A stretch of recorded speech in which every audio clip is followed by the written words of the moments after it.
Now we will talk about yin and yang theory, because we don't have a yin and yang theory. Every time you ask about yin and yang, someone show examples like day and night, stronger, weaker, but they don't have a theory, and we need this theory to advance in our studies in this area. For me, yin and yang it's simple.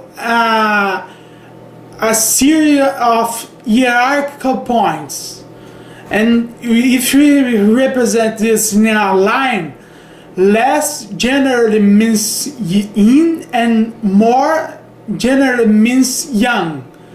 And discovering what points are yang and what points are yin is simple. You just need to see the average point. The average is simply dividing the number of values by the values, and you find the average. More than this average generally is yang, and less is generally yin.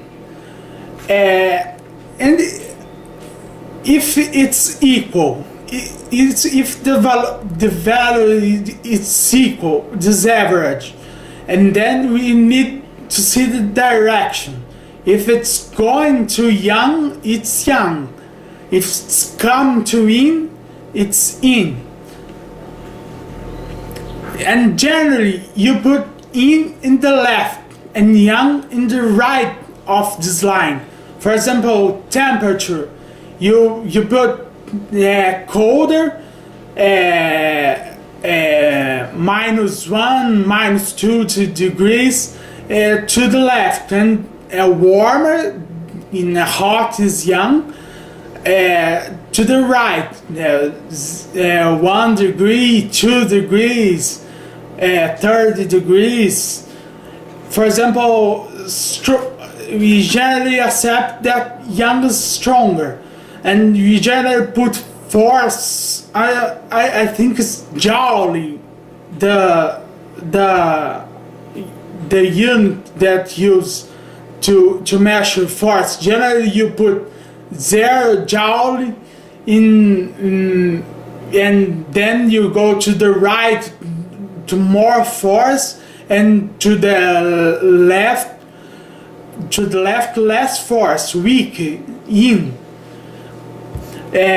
For example, day and night, you generally see, I don't know what value to use, but you generally put more light in the right, or in the points going to the right. It's more point in the points going to the right, and yin being less luminosity. It's not a rule, but generally yin's put to the left and yang's put to the right. Thank you.